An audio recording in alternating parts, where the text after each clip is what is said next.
I'm Nicole. I'm Geraldine. I'm Lauren. And this is Doing the Damn Thing, an entrepreneurship talk show.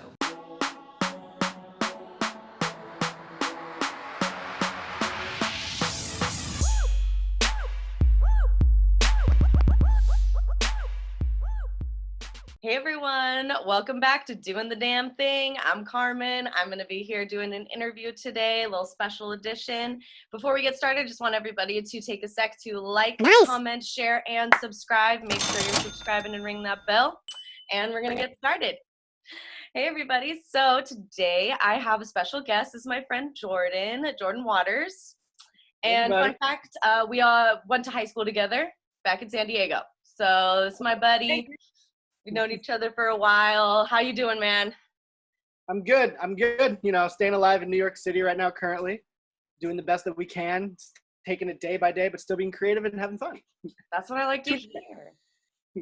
Yeah, totally. So I brought you on because I know that you do a lot of theater, which we don't really see a lot on the show. We don't see a lot of arts represented. So I wanted to bring someone in who's in the business of art. And Jordon does a lot of theater in New York. So just tell me a little bit about what you do. Like, what's your spiel? My shtick. Well, hello, my name is Jordon Waters. I am an actor, dancer, and creator. I went to California Institute of the Arts and graduated with my degree in dance and choreography in 2013. I traveled the country for about a year before I decided to move to New York City. Within the process of doing so, I've been acting and dancing on the side just to kind of whatever job is going to hire or just like whatever gig I feel interested in. In doing so, especially in New York City, it can be very exhausting. So a lot of my friends and I would always like kind of meet at auditions and we wouldn't get casted because, you know, there's thousands of actors now. So I decided to kind of take more of the creative route and start creating and developing with my friends. And I actually, within 2 years ago, created my first traveling off-Broadway vaudeville hip-hop show called Rebirth of Rabbit's Foot. And it just basically, throughout the process, I always keep recasting just so I can give people work and so they can consistently keep working. I have about 50 people on my bracket, I believe. So that way people can at least kind of keep, if it's a monthly show that happens every month in New York City at the Pit Striker. And so I try to incorporate other artists to kind of influence and work together and collaborate, all that jazz. Yes, and fun fact, everybody, I actually performed in his show a couple years ago. I was a special guest. He forced me to get on stage, so I had to do it.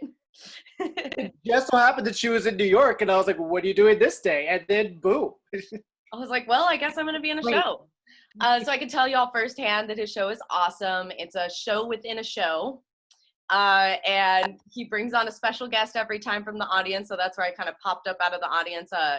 Not even really part of the show, just kind of did my little one number and got off, and I loved it. And I've seen your show like maybe 2 or 3 times, and then you've also done an all women's cast, which is so cool. We there's a venue here called the Wow Cafe, which is the women's organization. I can't remember what the last W is for, but they are in the Lower East Side, and they've been a women's rights activist since 1987, and so they only feature all women or non-gender binary performances. Straight people are allowed to, but it's more encouraged upon the LGBTQ community, mainly because it's a very comfortable outlet and everyone wants to feel safe for that. So when I had pitched them, I had this show, one of my friends is their regional stage manager, and we created so it was an all-female version of it. So that way I was able to now do the same thing, but with women. And we've done that a total of 3 times now. That's awesome. Yeah, it's such a great way to take your show and just make it different every time. It's like it's a different show with different people, but yeah. Well, and that's the thing about the show is it keeps evolving and creating as well with everyone that I incorporate into this. So that way, every time I do the show, it literally is a different show every single time, and we're still learning. Yeah, which I love. Like I've seen it a couple times, and I've seen a couple casts, and it's different. Everybody brings something special to the table. There it is, everybody. Rebirth Rabbit's Foot. I have my pin too. But I'm really curious, like when you say that you're, pitching these theaters, like what is that like? Like what has the business side to you been like? Oh, it's definitely new. It was a new experience because I started into this. So I'm currently 29. And I've been doing this my entire life. It comes from this is the family business. My dad's an actor. My mom works props at La Jolla Playhouse in San Diego. So theater's kind of been my world. But I've only just been performing. I'd never had to manage or figure it out on my own until about 3 years ago. Granted, I was doing things in college, but I was still kind of just like learning, and like, as we all are still learning. We're always learning, but I guess I started in college and I didn't take it seriously until a few years ago. Yeah. When pitching to theaters, it's what's the most entertaining? How is this going to make us money? And is this something that we can do again? And so within that kind of respect of how I have to, there's a thing called like an elevator pitch, where if I'm seeing someone for like 30 seconds, I say, here's a show, this is what it's about, boom, boom, boom. And then if we can want to elongate into a full-on conversation, we will have a whole conversation about this. In doing so, a quick pitch of it is a traveling off-Broadway vaudeville hip-hop show that is about racial identity, comedy, and history. And if that doesn't kind of gauge you, then I can just leave it at that. But like kind of pitching to theaters, one, it's hugely based that race is an important factor. The fact that there's comedy, so people can have fun, and the fact that there's history, so you're learning something. So I've used these elements to kind of, this is just specifically for this show. I have a couple of other shows and I pitch them differently. But for this specific show, I just want to see like who is it for and who's the main audience. And that's what a lot of theaters like look at. In retrospect, we have performed in Amsterdam, we have performed all throughout New York City, and we performed in Minnesota. And we were supposed to go to Los Angeles literally in 2 weeks. We were supposed to go in 2 weeks. We had 2 shows lined up. No way. But it's fine. We are doing the best that we can. We are rescheduling it. So if not the end of 2020, the beginning of 2021, we're going to Los Angeles for sure. Wow. But it speaks more to who's your crowd. Are you looking to millennials? Are you looking to Gen Z? Are you looking for the baby boomers? Like everyone has a different type of interest. So you have to kind of be very specific on who is this going to be for. And that can get really confusing because for instance, I am called a traveling off-Broadway vaudeville hip-hop show, which scares a certain demographic of people because they're like, oh, well, I don't like hip-hop, or I don't really know what vaudeville is, so I don't want to do that. Whereas if you, for example, let's look at Hamilton, it is considered an American musical.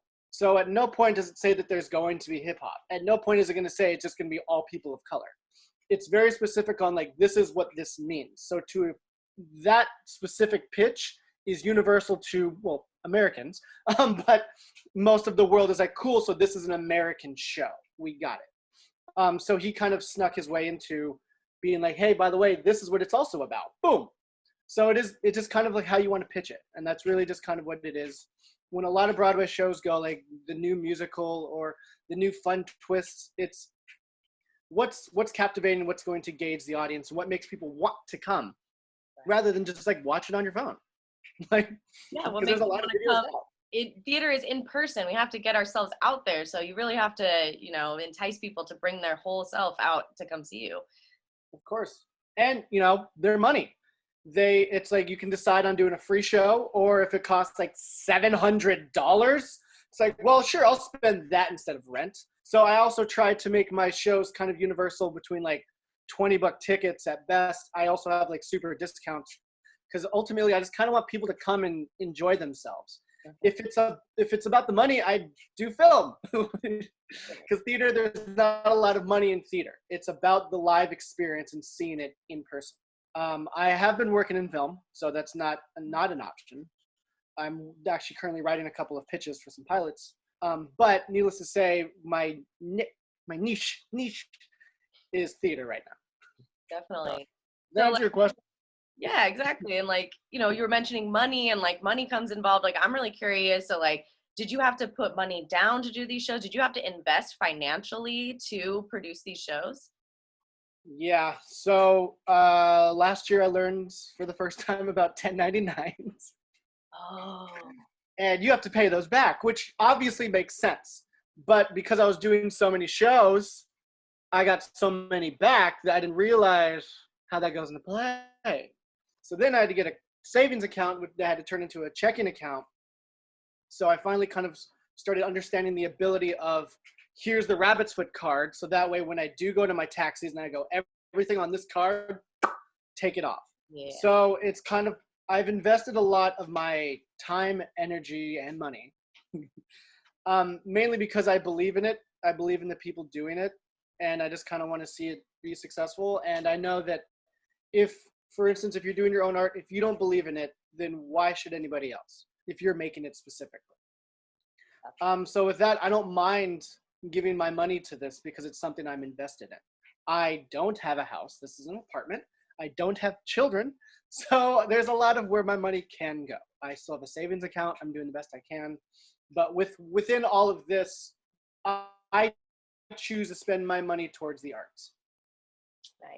Nice. Yeah, I know. It's like it's a risky biz, but you know, if it's your passion, then you're gonna do it. I'm the same way, you know. Like I've been investing in my business, and it can be scary, but you know, it's what you want to do. So, another question I had was, what are some other challenges that you know encountered in this biz besides money stuff? The main challenge I'm actually currently going with right now is, it's hard to hire your friends. Ooh. Because they don't break from seeing you as a friend and seeing you as a creative artist. So within doing so, I have actually lost a few friends. Not to death. I mean, I've lost some to death, but most of them have been, they no longer want anything to do with me because of how I treated them. So each show has about 16 performers. So like I said, I keep cycling people out. Sometimes people do all, but the hardest thing that I had to say is the lack of communication some people have towards the difference between a friendship and a producer, essentially.